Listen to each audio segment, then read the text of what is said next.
जन्मांग चक्र में पंचम भाव, प्रेम का भाव। क्या जातक प्रेम करता है?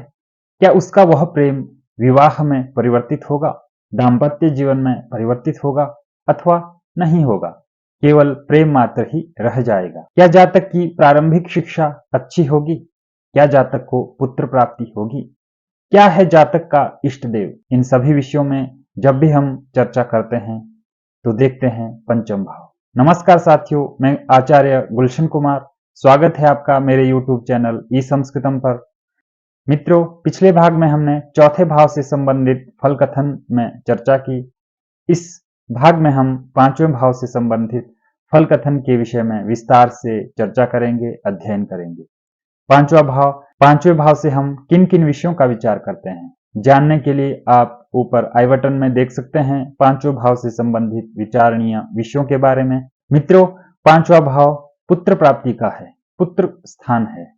पांचवा भाव प्रेम का है। पांचवा भाव प्रारंभिक शिक्षा का है। जातक की इच्छा शक्ति, भक्ति पांचवें भाव से देखी जाती है। जातक का इष्ट देव पांचवें भाव से देखा जाता है। जातक का छात्र जीवन पांचवें भाव से देखा जाता है।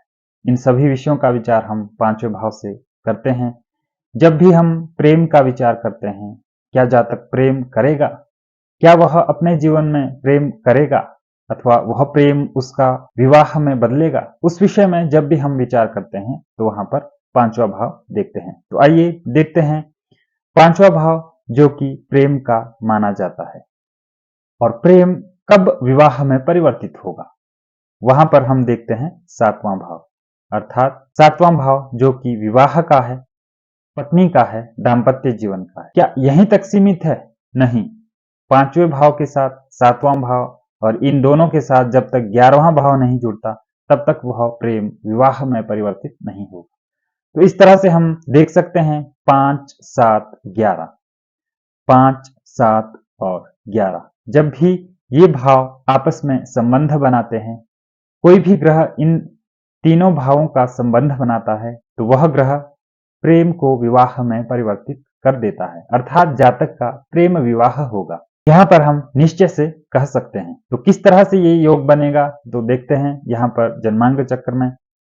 मित्रों, हम इस जन्मांग चक्र में देख सकते हैं शुक्र ग्रह और शनि ग्रह को। शुक्र ग्रह पंचम भाव में स्थित है और दूसरे भाव का और सातवें भाव का वह स्वामी ग्रह है। तो इसलिए 5, 2, 7 का यहाँ पर संबंध बनता है।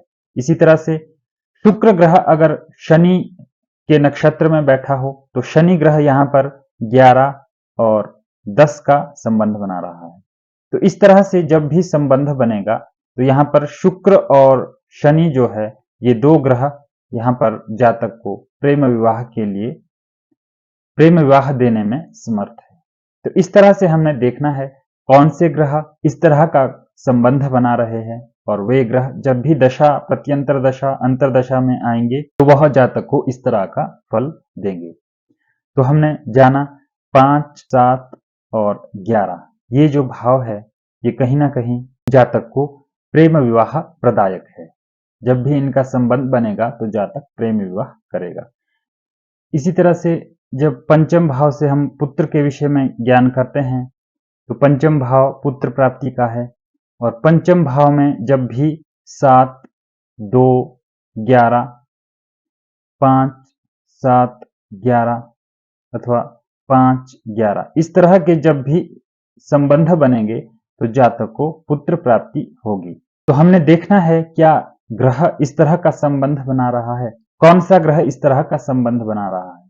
वही ग्रह जब भी दशा महादशा में आएगा तो वह जातक को पुत्र प्राप्ति देगा। अब पुत्र प्राप्ति में भी यहाँ पर संतति विचार है, पुत्री भी हो सकती है, पुत्र भी हो सकता है। अब ग्रहों के स्वभाव को हमने देखना है। शुक्र, मंगल, सूर्य, शनि जैसे अगर ग्रह है तो जातक को निश्चय से पुत्र प्राप्ति होगी। वहीं पर इस तरह का संबंध अगर चंद्र, शुक्र इत्यादि स्त्री कारक ग्रह इस तरह का संबंध बना रहे हैं तो जातक को पुत्री प्राप्ति होगी। पंचम भाव जो कि संतति का है, संतति प्राप्ति का है, तो वहां पर हमने ग्रहों के स्वभाव को देखना है। कौन सा ग्रह इस तरह के संबंध बना रहा है। पुरुष ग्रह है तो पुत्र प्राप्ति होगी, स्त्री ग्रह है तो पुत्री प्राप्ति होगी। तो साथियों, इस तरह से हमने जाना पंचम भाव के साथ किस तरह से सकारात्मक भाव जुड़ करके वहां के फल को देने में समर्थ होते हैं।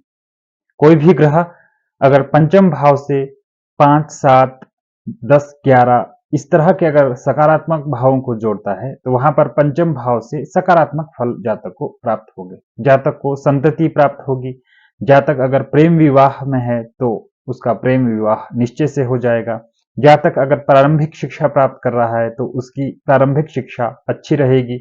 इसी तरह से जातक का अगर उदर का विचार हम पंचम भाव से करते हैं, वहीं पर अगर ये सकारात्मक भाव पंचम भाव से जुड़ते हैं तो वहां पर जातक का स्वास्थ्य उन संबंधित अंगों से अच्छा रहेगा। इसी तरह से नकारात्मक भाव अगर पंचम भाव से जुड़ जाते हैं, 5 के साथ 6, 12 जुड़ जाए, 5 के साथ 8, 12 जुड़ जाए, 5, 6, 8, 12 इस तरह से अगर नकारात्मक भाव पांचवें भाव के साथ जुड़ जाते हैं तो वहां पर कहीं ना कहीं उधर से संबंधित जातक को रोग होंगे। वह रोग जातक को अस्पताल तक लेकर के जाएगा। इसी तरह से अगर पुत्र प्राप्ति के संबंध में विचार करते हैं तो वहां पर भी जातक को समस्याएं आना निश्चित है। विवाह के पक्ष में अगर देखें, प्रेम विवाह के पक्ष में देखें तो कहीं ना कहीं जातक को वहां पर समस्याएं उत्पन्न होगी, जातक का प्रेम विवाह नहीं होगा। तो इस तरह से हमने वहां पर पांचवें भाव के साथ अगर सकारात्मक भाव जुड़ते हैं तो सकारात्मक फल प्राप्त होगा। नकारात्मक भाव अगर जुड़ते हैं तो कहीं ना कहीं वहां पर समस्याएं उत्पन्न होगी। तो इस तरह से हमने विचार करना है पंचम भाव के फल कथन के विषय में। तो इस तरह से अगले क्रम में मिलते हैं छठे भाव से संबंधित फल कथन के विषय में चर्चा करते हुए। धन्यवाद।